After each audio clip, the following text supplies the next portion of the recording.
La casa y el cerebro, de Edward Bulwer Lytton. Regresé a mi casa pensando encontrar allí a mi criado fugitivo, pero no se había presentado, ni supe nada de él durante días. Al siguiente recibí una carta de Felipe, fechada en Liverpool y concebida en los términos siguientes. Respetable señor, humildemente ruego a usted que perdone mi falta, aunque apenas puedo esperar que me crea digno de ello, pues, para que me dispensara, sería necesario que usted viera lo que yo vi. No lo permita Dios. Comprendo que pasarán algunos años antes de que pueda recobrarme, y en cuanto a ser útil para el servicio, no debo pensar ya en semejante cosa. Voy a reunirme con mi cuñado en Melbourne y me embarcaré mañana.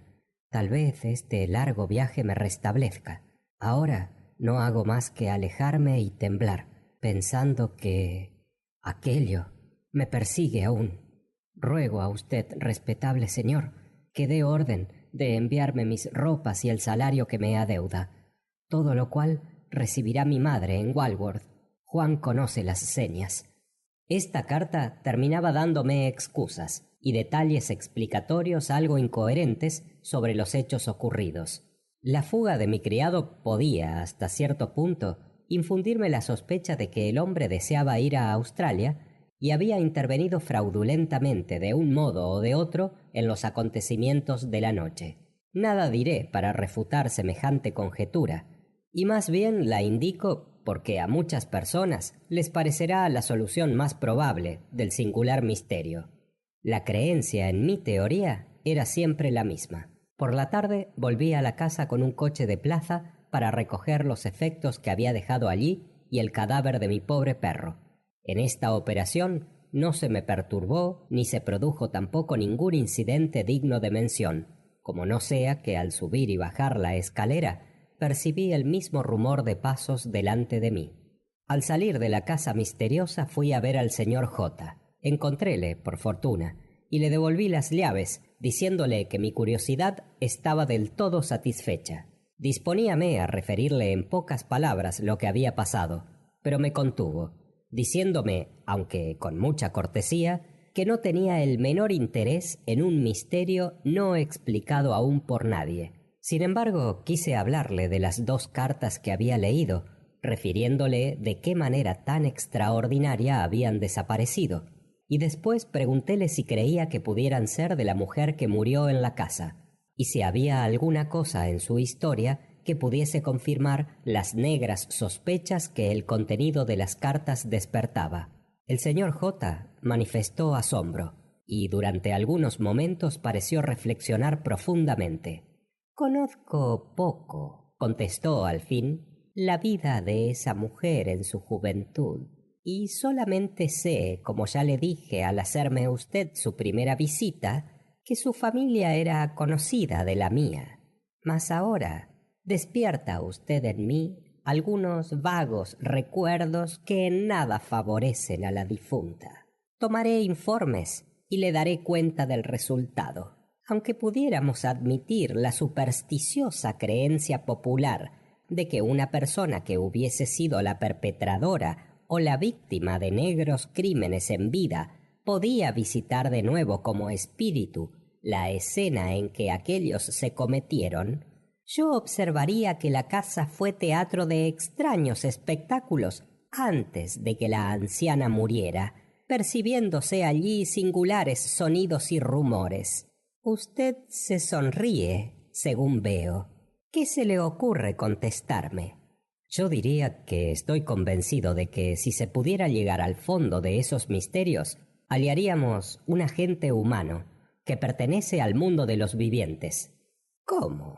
¿Cree usted que todo eso sea una impostura?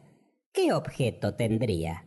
No diré una impostura en el sentido común de la palabra. Si yo quedara sumido de repente en un sueño profundo, del que usted no pudiera hacerme despertar, y si durante el mismo me fuese dado contestar a preguntas con una exactitud a que no podría pretender cuando estoy despierto, si me fuese posible decir a usted qué dinero lleva en el bolsillo, y hasta penetrar en su pensamiento, esto no sería necesariamente una impostura, ni tampoco sobrenatural por necesidad, me hallaría, sin conocerlo yo, bajo una influencia mesmérica, transmitida a mí desde cierta distancia por un ser humano que habría adquirido algún poder sobre mí por una relación anterior. Pero si un mesmerizador pudiese afectar a otro ser viviente, ¿supondrá usted también que le sea posible afectar a los objetos inanimados, mover sillas, abrir y cerrar puertas y otras cosas por el estilo? No, ni tampoco imponer a nuestros sentidos la creencia en tales efectos, si no hemos estado nunca en relación anterior con la persona que obra sobre nosotros. Lo que comúnmente se llama mesmerismo no podría hacer esto, pero es posible que haya una fuerza afín y superior, la que, en los antiguos tiempos, se conocía con el nombre de magia. Yo no diré que semejante fuerza sea susceptible de extenderse a todos los objetos inanimados de la materia, pero si así sucediese, eso no sería contra la naturaleza, sino tan solo una rara facultad de ella, otorgada tal vez a constituciones que tienen ciertas peculiaridades y que se cultivan por la práctica hasta un grado extraordinario. Que semejante facultad pueda extenderse a los muertos, es decir, a ciertos recuerdos y memorias que aquellos conservaran aún, evocando no lo que debería llamarse propiamente el alma, que está fuera del alcance humano, sino más bien un fantasma de lo que fue en la tierra, para hacerse aparente a nuestros sentidos, es una teoría muy antigua sobre la cual no emitiré opinión. Pero, de todos modos, no me explico que la facultad sea sobrenatural.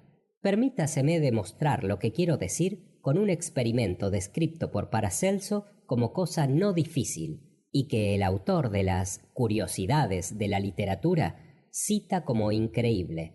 Una flor perece y la quemáis.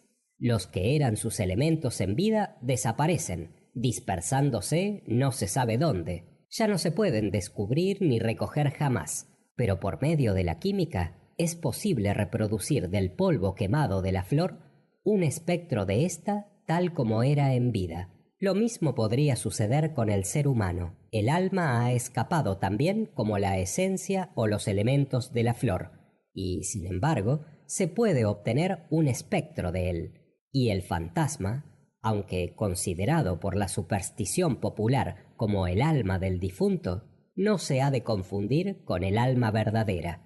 Así es como en las mejor autorizadas historias sobre fantasmas o espíritus, lo que más nos asombra es la ausencia de lo que consideramos como el alma, es decir, de la inteligencia superior emancipada.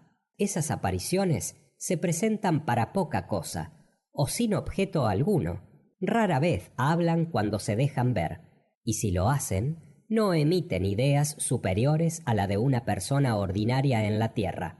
Los espiritistas americanos han publicado volúmenes de comunicaciones en prosa y verso que aseguran haber sido dados en nombre de los más ilustres difuntos, Shakespeare, Bacon y Dios sabe cuántos más. Esas comunicaciones, poniéndonos en lo mejor, no revelan un talento más esclarecido que el de las personas vivientes de talento y educación, y, muy por el contrario, son singularmente inferiores a lo que aquellas dos celebridades y Platón dijeron y escribieron durante su vida. Y, lo que es más notable aún, jamás contienen una idea que no fuese conocida en la tierra antes. En su consecuencia, por maravillosos que semejantes fenómenos puedan ser, suponiéndolos verdaderos, veo mucho que la filosofía puede discutir y nada que se halle en el caso de rechazar. Es decir, nada sobrenatural. No son más que ideas transmitidas de algún modo, aún no hemos descubierto los medios, desde un cerebro mortal a otro. Bien se trate de mesas que hablen, o de figuras que aparezcan en un círculo mágico, o de manos sin cuerpo que mueven objetos materiales, o de una sombra, tal como la que se me presentó a mí, y aunque todas esas cosas nos hielen la sangre en las venas, estoy persuadido que todo se verifica por algún agente, como por alambres eléctricos que llegan a mi propio cerebro procediendo de otro. En algunas constituciones hay una química natural y, por lo mismo, pueden producir maravillas químicas. En otras existe un fluido natural, llamémosle electricidad, y a éstas les será dado producir fenómenos eléctricos.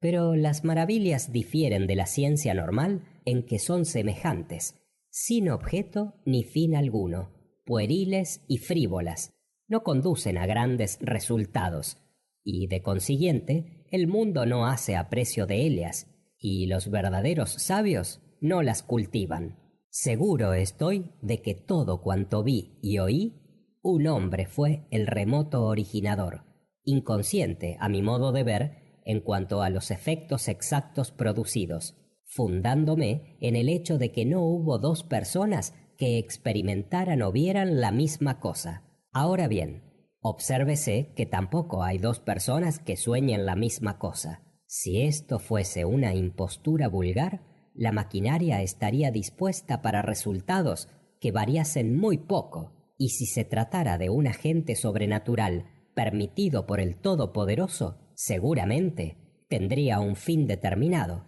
Estos fenómenos no pertenecen a ninguna clase. Mi persuasión es que se originan en un cerebro que no está distante, y que este cerebro no tiene una voluntad distinta en nada de lo que ocurre. Sin embargo, tan inmenso es su poder que puede poner la materia en movimiento, y hasta me parece que será maligno y destructor.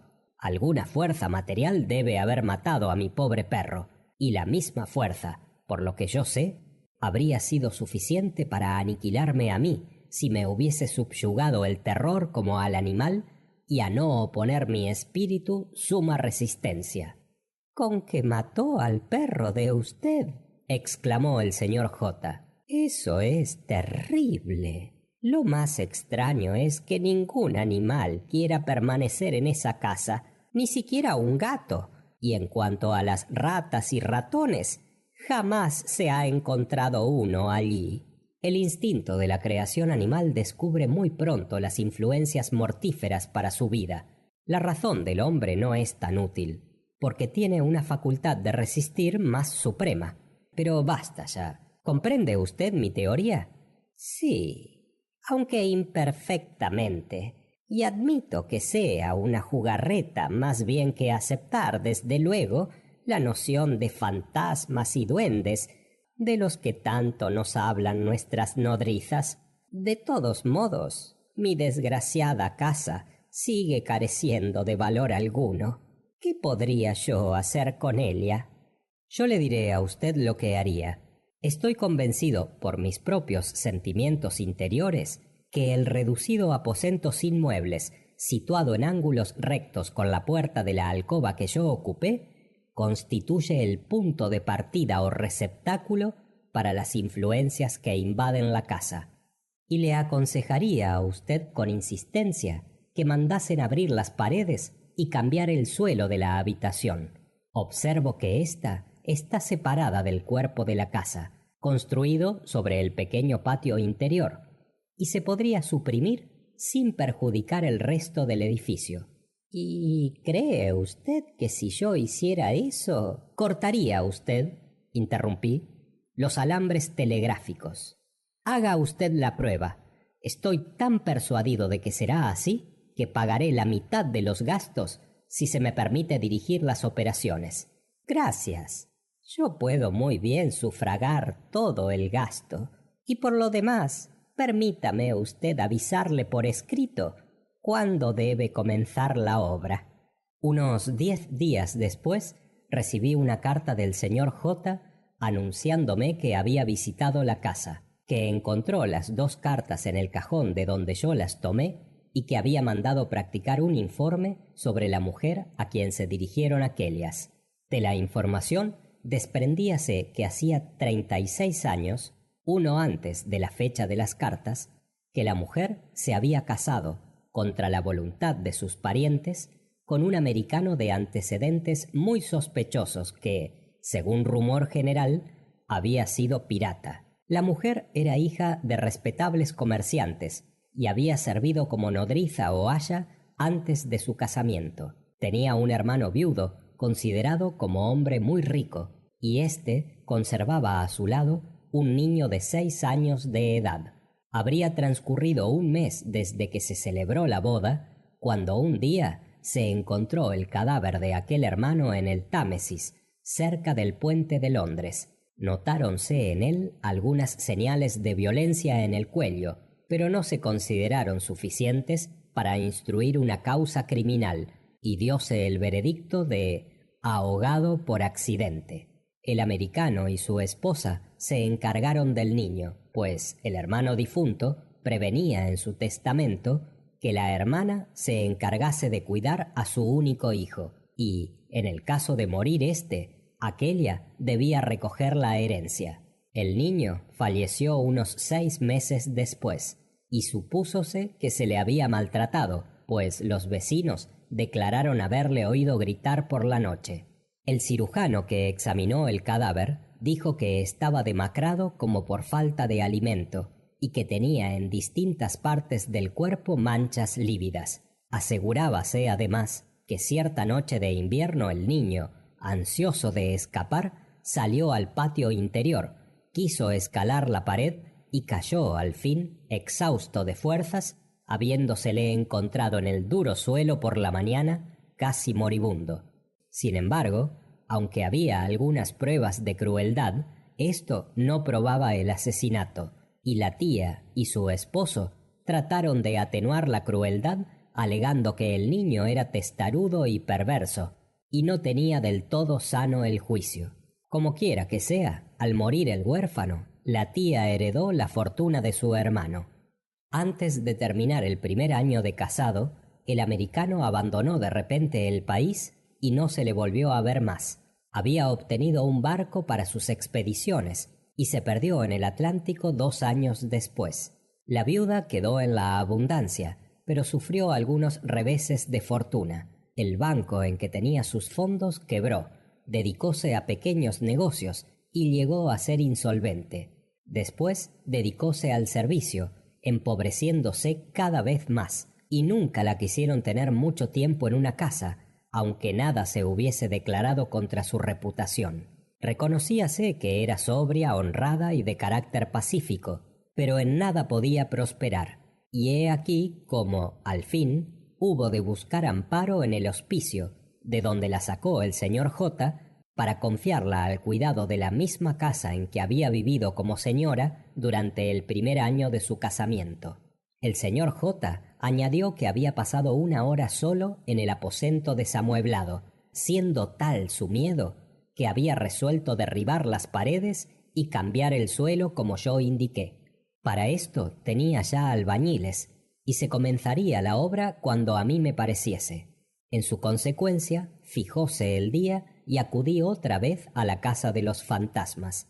Penetramos en el cuarto sin salida, y lo primero que se hizo fue levantar algunas de las vigas que constituían el pavimento. Debajo de éstas, cubierta de polvo y basura, vimos la portezuela de una trampa, bastante grande para dar paso a un hombre, y apoyada en su borde inferior la extremidad de una escalera de mano. Pero esto último no se vio hasta después, porque la portezuela estaba fuertemente clavada y sujeta con listones de hierro. Levantados estos, pudimos bajar, y nos encontramos en una especie de sala subterránea, cuya existencia no se había sospechado nunca. Su ventana única y una claraboya estaban tapiadas. Al parecer, hacía muchos años, mas con ayuda de la luz artificial examinamos aquella estancia. Aún conservaba algunos muebles con molduras doradas, 3 sillas, un escaño de roble y una mesa, todo antiguo, por lo menos del siglo anterior. Apoyada contra la pared vimos también una especie de cómoda, y en ella encontramos, muy gastados ya por la acción del tiempo, varios artículos propios para el traje de un caballero, tales como podrían haberse usado 80 o 100 años antes por persona de categoría, contándose entre ellos unas hebillas de acero de no escaso valor, botones como los que aún se llevan en trajes de corte, un espadín muy elegante y en un chaleco que en otra época debió tener ricos bordados de oro, aliáronse 4 monedas de oro de 5 duros. Sin embargo, nuestro principal descubrimiento se hizo en una especie de alacena de hierro fija en la pared, cuya cerradura nos costó mucho arrancar. En esta alacena había 3 tablas o estantes y 2 cajones pequeños, y alineadas en aquellos varias botellitas de cristal herméticamente tapadas. Contenían esencias volátiles incoloras, de cuya naturaleza solamente diré que no eran venenosas, pero en algunas de ellas reconocí fósforo y amoníaco. También hallamos allí algunos curiosos tubos de cristal, una varilla de hierro con una bola de cristal de roca y otra de ámbar, y una piedra imán de gran potencia. En uno de los cajones encontramos un retrato en miniatura, con marco de oro, llamándonos la atención, sobre todo, la frescura de los colores, atendido el largo tiempo que había estado allí. Este retrato representaba un hombre de edad media, es decir, de unos 48 años, de rostro imponente. Si se pudiese imaginar alguna poderosa serpiente transformada en hombre, pero conservando en los contornos humanos el tipo del reptil, se formaría mejor idea de aquel semblante que si se tratara de hacer su descripción. La anchura y aplanamiento del frontal, la gracia de los perfiles, que a pesar de esto acusaban el vigor, los grandes ojos de expresión terrible, verdes como la esmeralda, y con todo esto, cierta expresión de calma, constituían el conjunto más extraño que imaginarse pueda. Maquinalmente di vuelta a la miniatura para examinar el dorso, y en éste vi grabado un pentáculo, en cuyo centro figurábase una escalera que tenía el tercer peldaño formado por la fecha 1765. Examinando esto más minuciosamente, descubrí un muelle, y al oprimirle, abrióse el dorso de la miniatura como si fuese una tapa, en cuyo interior se habían grabado las siguientes palabras: «Para ti, Mariana, sé fiel en vida y en la muerte también». Seguía un nombre que no citaré, pero que no me era desconocido, pues varias veces lo había oído pronunciar a hombres ancianos durante mi infancia, siendo el de un famoso charlatán que había producido gran sensación en Londres durante un año, poco más o menos, y huyó después del país acusado de un doble asesinato dentro de su propia casa, el de una querida y de su rival. Nada de esto dije al señor J., a quien di la miniatura muy a pesar mío. Sin dificultad habíamos abierto el primer cajón de la alacena, pero el otro nos costó mucho. Al sacarle fuera, encontramos un aparato muy extraño en el mejor estado de conservación. Sobre una plancha, o más bien tableta, reposaba una taza de cristal llena de un líquido claro, en el que flotaba casi una especie de brújula, con una aguja que giraba rápidamente alrededor. Pero en vez de los acostumbrados puntos que señalan la dirección a los marinos, veíanse 7 extraños caracteres. De aquel cajón se exhaló de pronto un olor particular, pero no demasiado fuerte ni desagradable. Procedía de un revestimiento de madera del mismo cajón, y después pude reconocer que ésta era de abeliano. Pero lo más extraño es que aquel aroma, permítaseme llamarlo así, producía un efecto material en los nervios. Todos lo sentimos, y los 2 albañiles aseguraron que experimentaban una sensación como de cosquilleo desde las puntas de los dedos hasta la raíz del cabello. Impaciente por examinar la tableta, levanté la taza, pero en el mismo instante la aguja de la brújula comenzó a girar con extremada velocidad, y sentí una sacudida que estremeció todo mi ser de tal modo que dejé caer la taza en el suelo y se hizo 1000 pedazos. El líquido se derramó, la brújula fue rodando hasta la extremidad de la habitación y de improviso las paredes retemblaron y vímosla oscilar como sacudidas por la mano de un gigante. Los 2 albañiles se espantaron de tal modo que corrieron a la escalera por donde habíamos bajado para salir por la trampa, mas, al ver que no sucedía nada, se les indujo fácilmente a volver. Entretanto, yo había abierto la tableta. Era una especie de cajita plana, revestida de bandana roja, con una chapita de plata en su centro. No contenía más que una hoja de vitela muy gruesa, y en ella se habían escrito, dentro de un doble pentáculo, varias palabras de latín antiguo que, traducidas literalmente, decían así: todo cuanto pueda haber dentro de estas paredes, animado o inerte, viviente o muerto, estará bajo el dominio de mi voluntad mientras esta aguja se mueva. Maldita sea la casa, y que no haya jamás sosiego para los que la habitaren. No encontramos nada más, y el señor J, muy admirado de todo aquello, quemó al punto la tableta con su anatema, muy asombrado de todo aquello. Qué sangriento drama se habría representado en aquella casa, donde aparecían siempre los fantasmas acusadores. Nadie podía saberlo, mas era preciso ahuyentar a aquellos o abandonar la finca. El señor J mandó derribar hasta los cimientos la parte de la casa que contenía la habitación secreta y el aposento de encima. Después tuvo valor para habitar en aquella un mes, y seguramente no hubiera podido encontrar una morada más tranquila en todo Londres. Más tarde la alquiló con ventaja, y los inquilinos no se quejaron nunca. Fin de La casa y el cerebro, de Edward Bulwer Lytton.